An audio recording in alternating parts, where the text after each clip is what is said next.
Bonjour à tous. Bon, eh bien, puisqu'on prétend m'y traîner, je consens le temps de cette réaction filmée à descendre dans l'arène.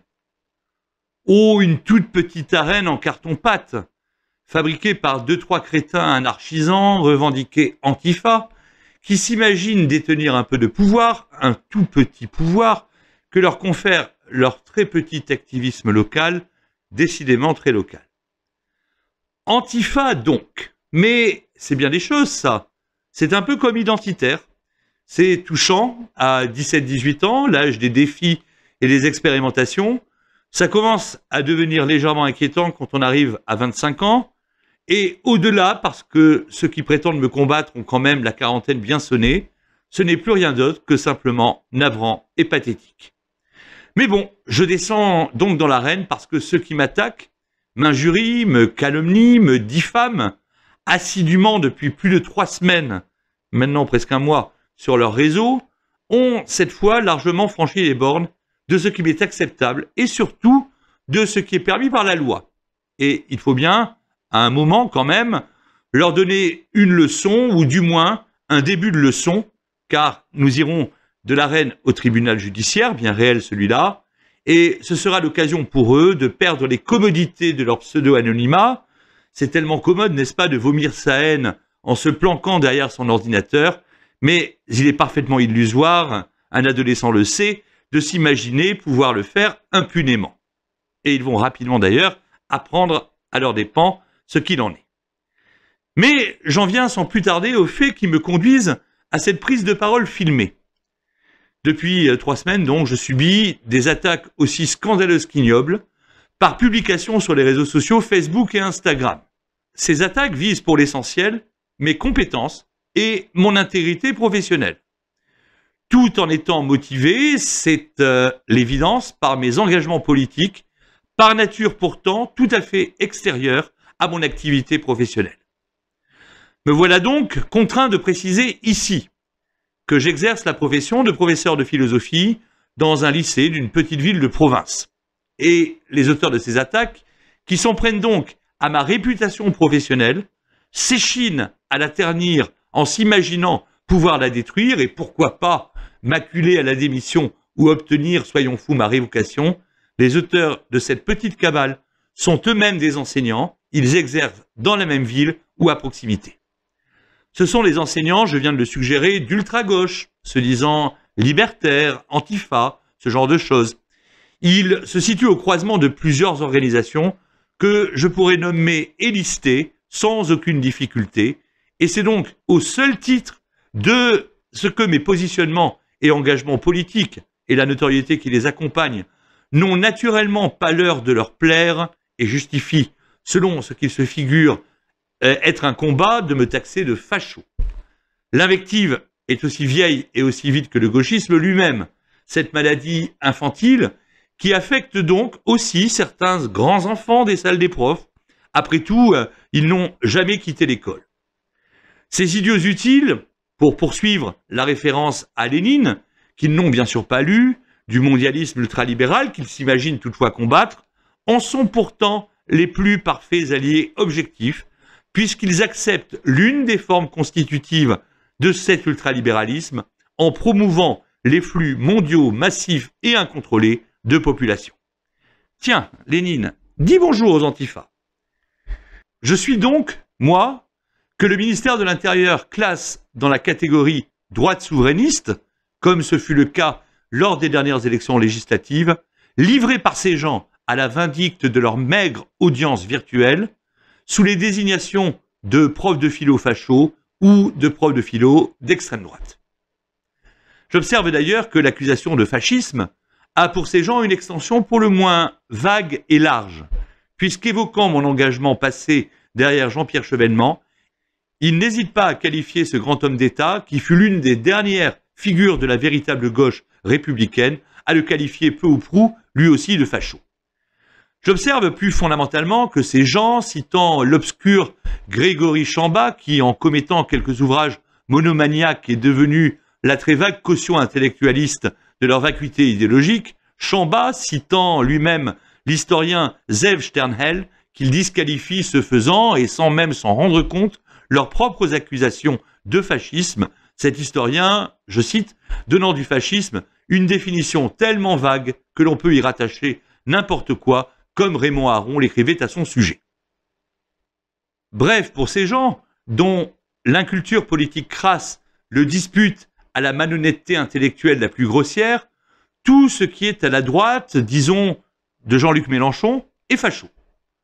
Franchement, l'on reste à ce point sidéré devant un tel niveau d'analyse politologique que je me demande à mon tour comment on peut accepter que les gens d'une telle malhonnêteté, d'une telle inculture et d'une telle bêtise puissent enseigner à notre jeunesse que je plains profondément d'avoir le cas échéant à subir leur enseignement.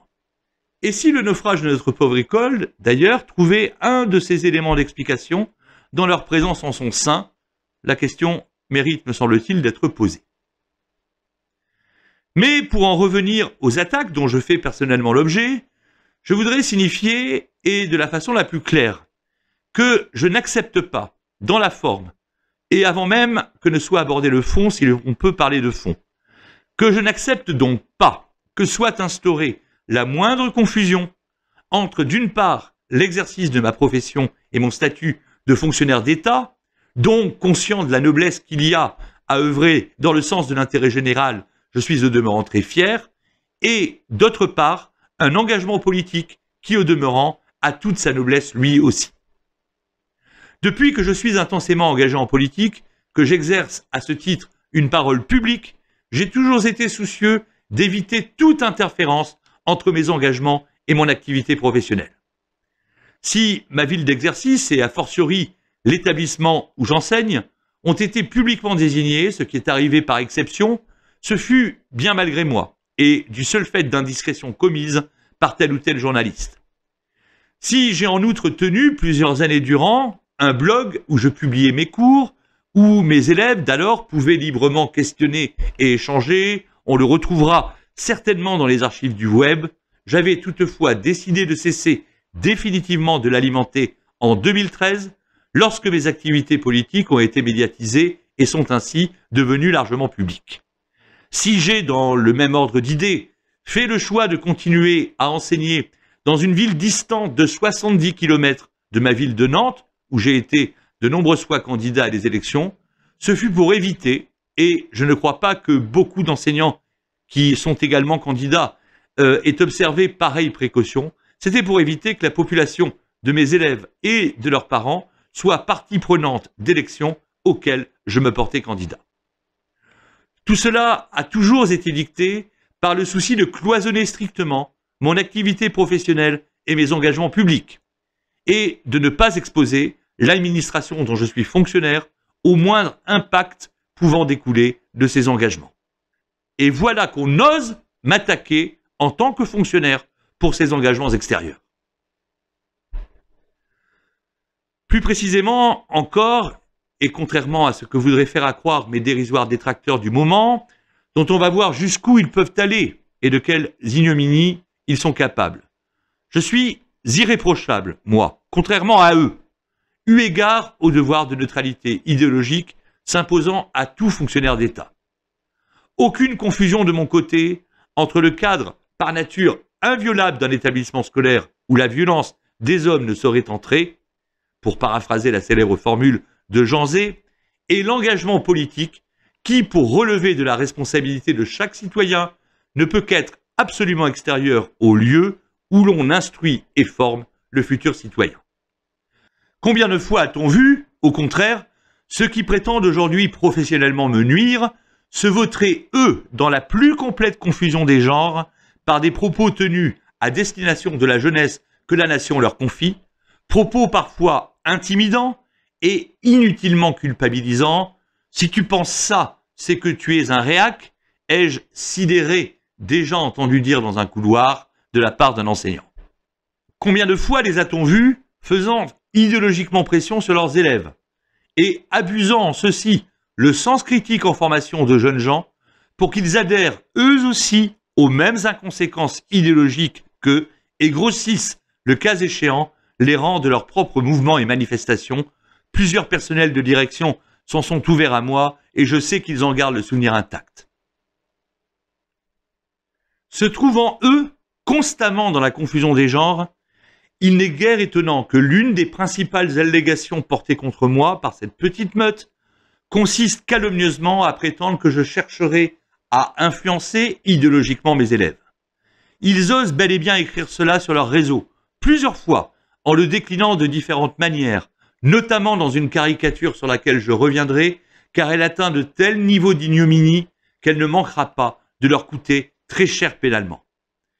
Eh bien, j'oppose un démenti catégorique à ces allégations, démenti que pourrait corroborer, s'il était besoin, quantité de témoignages, dont je ne retiendrai que l'un des derniers qui m'ait été adressé par un ancien élève dont la profession et la famille, bien connues, constituent en soi une caution ne souffrant aucune suspicion de complaisance.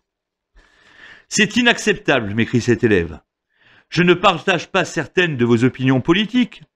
mais j'ai un excellent souvenir de vos cours de philosophie avec un enseignant qui, contrairement à beaucoup, n'a jamais fait entrer ses opinions politiques dans une salle de classe pour en faire la propagande. Pourtant, ces énergumènes n'hésitent pas à aller encore au-delà dans les accusations calomnieuses et diffamatoires qu'ils portent contre mon intégrité professionnelle,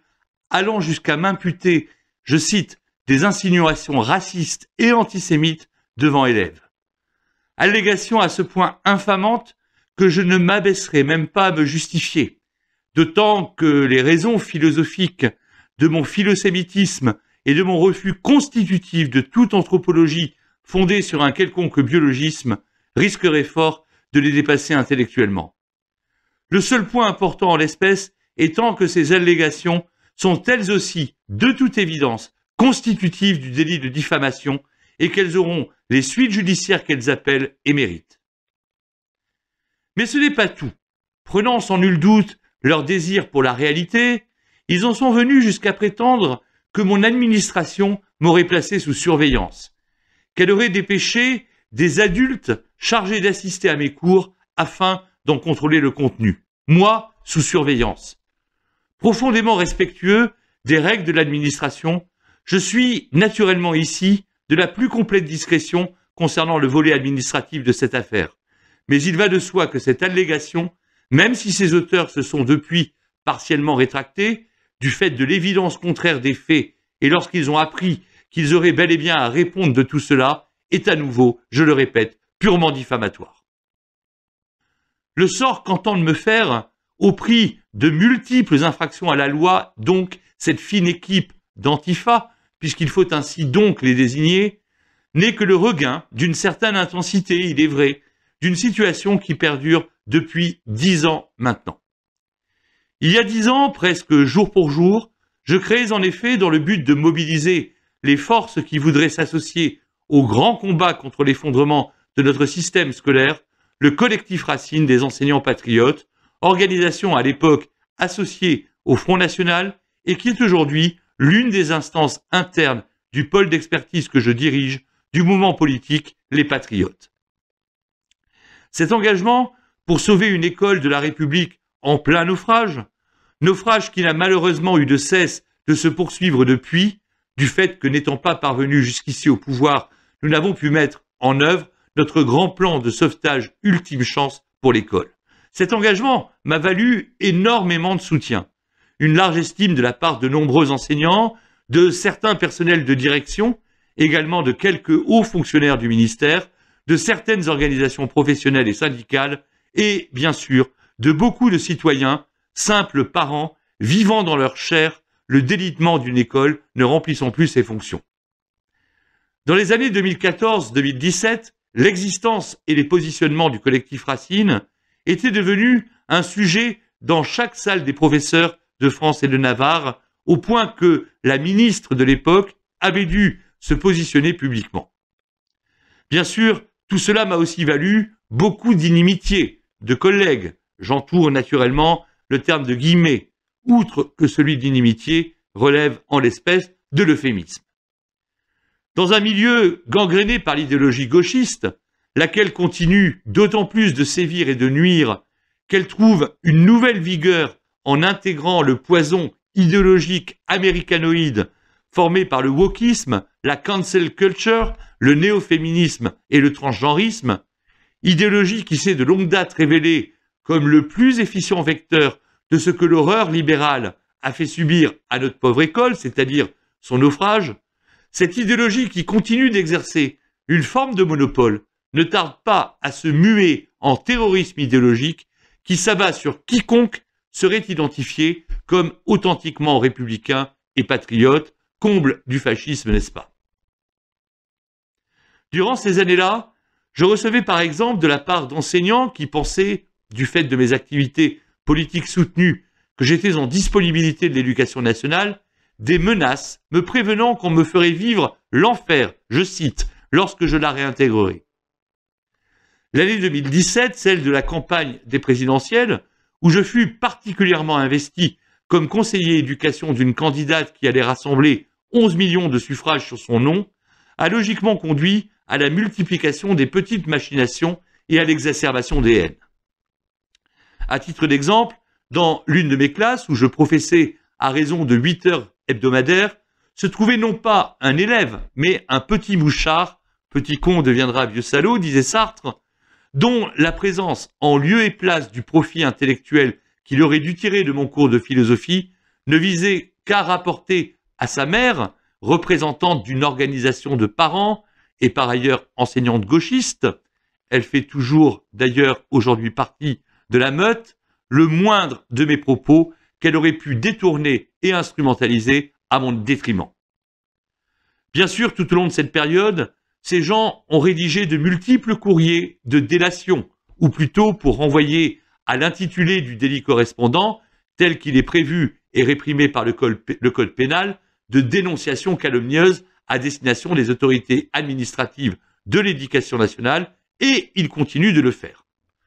Nul doute qu'en d'autres temps, c'est la commandante Tour qui en aurait été destinataire. Je dois toutefois dire que j'ai longtemps surfé sur tout cela, et avec de surcroît le plus complet des dédains. Lorsqu'on combat pour la France, au plus haut niveau d'une campagne présidentielle notamment, lorsqu'on exerce un mandat d'élu de la République dans le seul souci de l'intérêt général, lorsqu'on est l'un des responsables nationaux du premier parti souverainiste de France, les petites malveillances locales perpétrées par les petits politicards locaux en mal de combat, mais qui se figurent, on l'a compris, devoir terrasser à travers votre personne la bête immonde, surgissent et connue d'un ventre encore si fécond, je connais aussi mon Brecht, ces malveillances sont évidemment, en comparaison, sans importance aucune, sans existence même, outre que le combat politique, le vrai, lui, épaississant considérablement le cuir, plus grand-chose depuis longtemps ne m'atteint.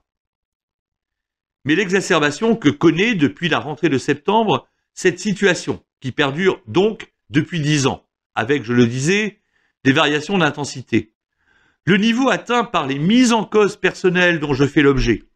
par les attaques calomnieuses et diffamatoires, mettant en cause mes compétences et mon intégrité professionnelle, le tout se prolongeant en incitation à la haine et à la violence à mon encontre. N'ont-ils pas indiqué publiquement le quartier nantais où je réside? De même qu'ils ont rendu public mes pratiques de déplacement jusqu'à mon lieu de travail. De là à penser qu'ils espèrent provoquer une agression physique contre ma personne, il n'y a de toute évidence qu'un pas. N'ont-ils pas osé cette caricature honteuse, ignominieuse, ignoble, dont le caractère antisémite ne fait strictement aucun doute, quelles que soient les justifications vaseuses qu'ils ont cru devoir fournir, puisque d'une part, elle est perçue comme une attaque antisémite par quiconque connaît et se rappelle les insupportables caricatures semblables des années 40, c'est-à-dire par à peu près tout le monde, et que, d'autre part, ils l'ont publié quelques jours après m'avoir, à moi, imputé des insinuations antisémites, ce qui m'étant insupportable du fait du philosémitisme que j'évoquais tout à l'heure, m'a conduit à leur répondre en faisant référence au tétragramme et à la littérature yiddish. Cela aura suffi à faire de moi le juif qu'ils haïssent par tradition idéologique. L'on sait bien par exemple ce que masque à peine leur inconditionnel soutien à Gaza, soit une complaisance envers le Hamas et la détestation d'Israël. L'on sait bien aussi, on en parle et c'est heureux, ce qu'il en est de la nature profonde de l'islamo-gauchisme. Et ne sont-ils pas même allés jusqu'à tenter de m'imputer une part de responsabilité hypothétique dans le suicide d'un adolescent dont nous sommes encore profondément meurtris, osant ce qui atteint tout de même des sommets dans la saloperie humaine, instrumentaliser et récupérer un événement aussi tragique que celui-ci à des fins bassement partisanes. Tout cela ne saurait évidemment rester sans réponse, réaction et riposte de ma part. Et cette communication vidéo n'est que le commencement du début de cette riposte. Outre le fait que je sois profondément républicain et partant résolument patriote comme on l'était jadis à gauche, avant que celle-ci ne renonce, ne trahisse et ne se renie, mais il est plus commode pour eux, je le conçois, de l'ignorer,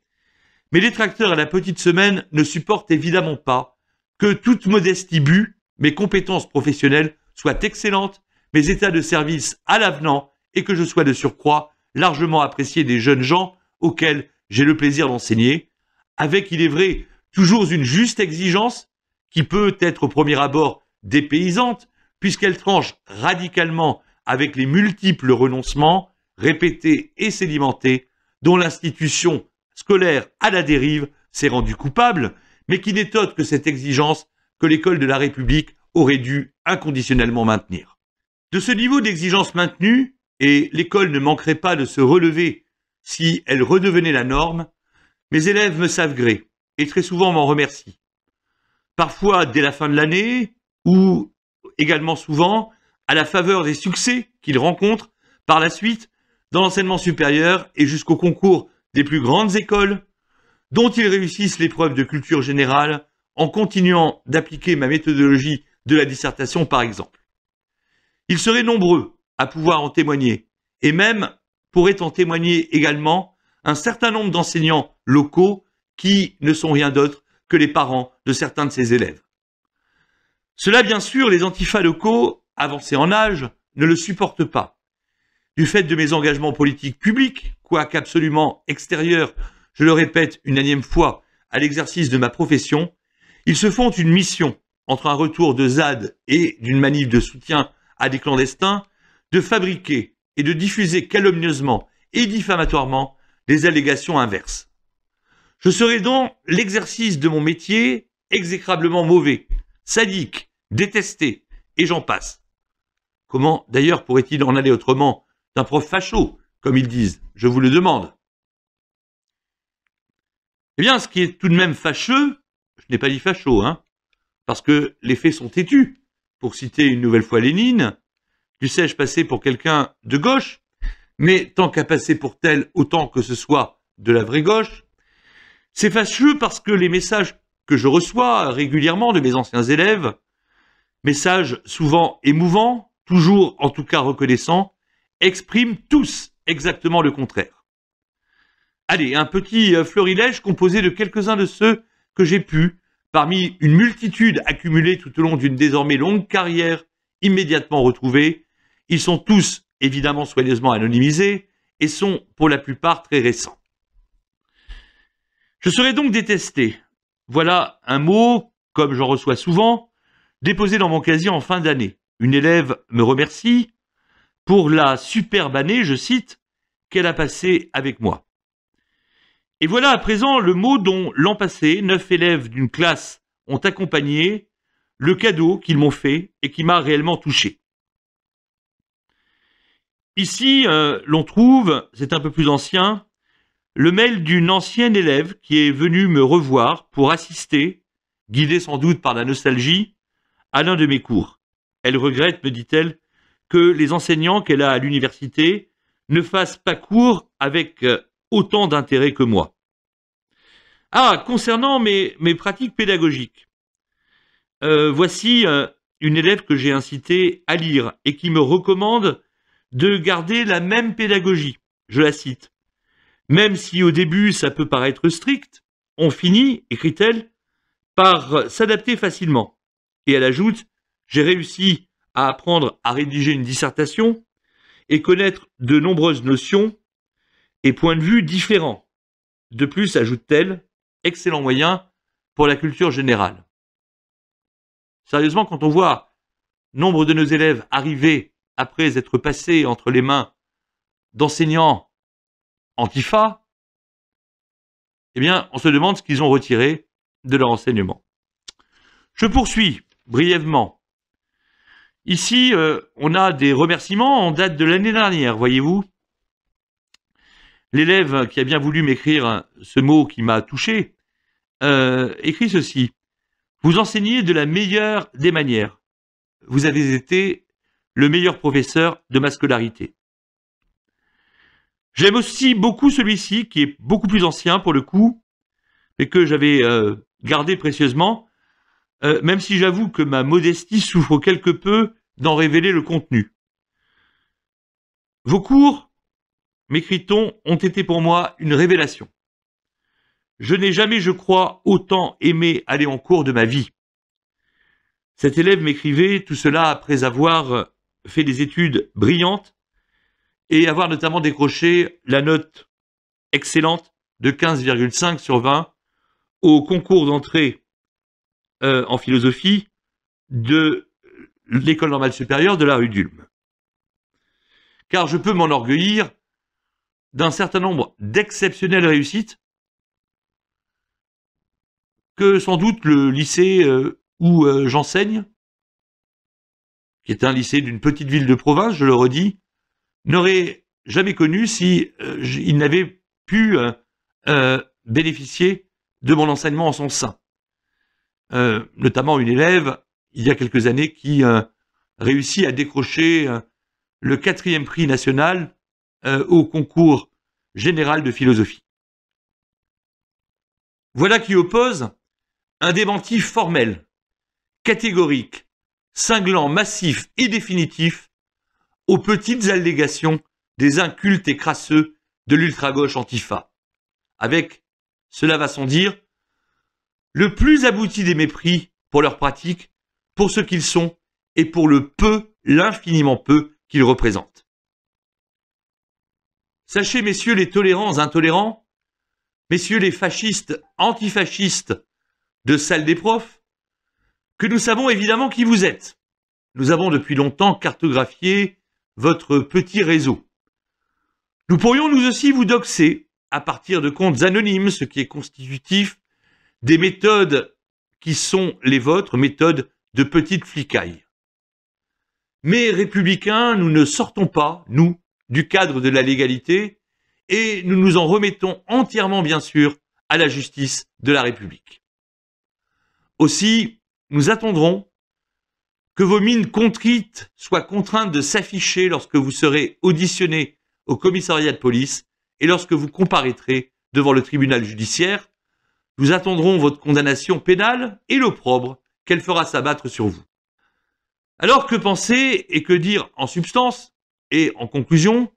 de cette prise de parole au sujet de cette affaire, dont le volet administratif est entouré naturellement de la plus absolue confidentialité,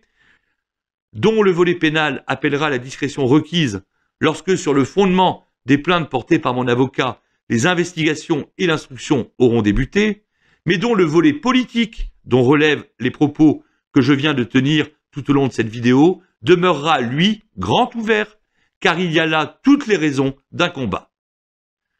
Que dire donc en substance de tout cela? S'imaginant détenir un monopole idéologique sur l'éducation, les pseudo-résistants à l'ennemi largement imaginaire que serait le fascisme, sont-ce à la fin les prétendus fachos qui, dans la France d'aujourd'hui, agressent, tuent ou décapitent, se trouvent en réalité en grande panique, car ils s'avisent que le monopole en question pourrait se fissurer et leur échapper du fait que tel ou tel de leurs collègues, nous sommes cela dit plutôt rares, officiant de surcroît avec quelque talent et par ailleurs le courage d'assumer des engagements extra-professionnels s'opposant aux leurs, au risque du terrorisme idéologique, mot pesé, dont ils sont capables. Le sort que ces excités des salles des profs, ou plutôt des réseaux, ces derniers fonctionnant comme exutoire et compensation, à leur lâcheté du quotidien, prétendent me faire, n'est envisagé d'un point de vue politique qu'un élément très local d'un phénomène beaucoup plus global qui appelle donc le combat. Il faut que ces gens-là, co-responsables du naufrage de notre pauvre école, comprennent que leur idéologie anti-républicaine, c'est-à-dire anti-française, outre ses multiples incohérences, que cette idéologie à laquelle ne peuvent souscrire que des incultes, je le disais, en mal de combat, ne détient plus aucun monopole sur l'éducation. Il faut que soit une fois pour toutes éradiqué le terrorisme intellectuel qu'ils ont fait et continuent de tenter de faire régner, et pour le pire, dans ce milieu et quelques autres depuis bien longtemps. Il faut, du style l'apprendre à leurs dépens, que l'école de la République devienne bel et bien ce sanctuaire où aucune idéologie d'aucune sorte ne saurait avoir droit de citer, afin qu'elle soit tout entière dédiée, dans la sérénité qu'exige l'étude et l'élévation de l'esprit, à la transmission du savoir, à l'instruction et à l'institution du citoyen. Et à ce titre, ce sont eux, ces gens, qu'il faut, je ne dis pas bouter hors de nos établissements d'enseignement, comme tout fonctionnaire, ils bénéficient de la protection de leur statut, mais qu'il faut tout du moins coercitivement rappeler à leur devoir de loyauté envers la République et envers la France. Un fonctionnaire de la République, a fortiori lorsqu'il en est l'un des professeurs, représente l'État face aux jeunes gens que la nation lui confie. Il doit donc n'être guidé dans ses actes que par le seul souci de l'intérêt général, qui en l'espèce se décline à travers l'acte d'instruire et d'instituer par l'instruction le citoyen, mission des plus nobles, qui suppose que le professeur maintienne avec constance et néanmoins bienveillance une asymétrie avec l'élève, qu'il s'emploie notamment à toujours manier un langage de la plus exemplaire correction, qu'il soit correctement vêtu, que tout dans son comportement soit de nature à inspirer le respect, et l'autorité n'est d'ailleurs rien d'autre que ce qui suscite naturellement le respect. Mais d'abord et surtout, il faut qu'il dispense des cours dignes de ce nom, ce que ne sont ni les débats, ni les sorties, ni l'usage immodéré de l'informatique, ni celui parfois compulsif dans les salles de classe des postes de télévision. Le combat que nous avons inlassablement mené plusieurs années durant, lors de la pleine activité du collectif Racine comme organisation professionnelle, organisation ayant quelque peu depuis sa nouvelle formule et son changement de nom, elle s'appelle désormais Racine les enseignants patriotes, délaisser l'action militante pour se dédier pleinement à l'analyse et à la réflexion, dans le but de mûrir et d'approfondir ses propositions programmatiques, ce combat doit, c'est incontestable, être repris et amplifié. À plus forte raison, en une époque où, entre autres périls, le principal étant toujours davantage même celui que représente la négation de l'instruction, s'insuffle dans les esprits en formation de notre jeunesse le poison d'importation américaine que constitue le wokisme et l'ensemble des idéologies qui y sont adossées, dont les enseignants longuement désignés dans ce qui précède sont naturellement les plus zélés des relais. Vive l'école de la République débarrassée de la racaille gauchiste, vive la République, vive la France.